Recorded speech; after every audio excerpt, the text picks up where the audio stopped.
You are about to see Mr. Jones by Agnieszka Holland, a film that won the most prestigious Polish film festival, Gdynia Film Festival, but also a film that caused much discussion.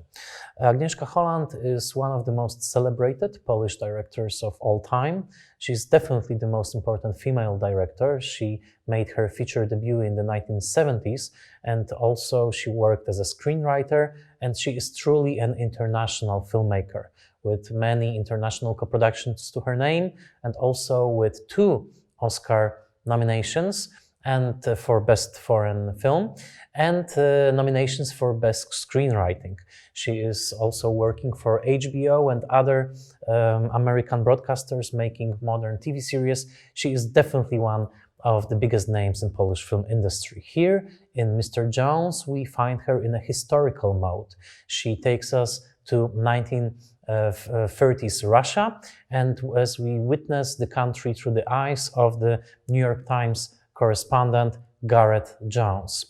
This character, who is a real life character, is distrustful of the official propaganda of the Stalinist regime in the Soviet Union, and he tries to go a little bit deeper underneath the surface of what is presented to him and what is believed by many intellectuals of that time to be a highly successful utopia. Gareth Jones discovers something much more shocking. He discovers the Great Famine in Ukraine, which counts as one of the most horrific genocides of the 20th century. However, when he tries to report it to the Western world, he finds that the Western world is reluctant to hear his story.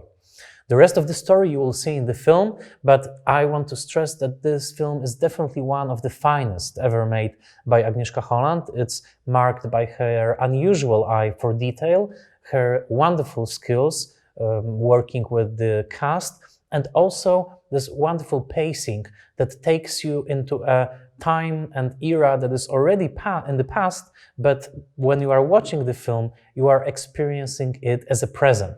Agnieszka Holland has a real gift of presenting the past as the present and of making you filled with tension and questions of how the story will end. Agnieszka Holland did it in wonderful films like Europa, and other stories, and here you will find her definitely at top form in a film that seems very relevant also to the world of today's news reporting and today's moral issues about the world that we live in. Here is Mr. Jones by Agnieszka Holland.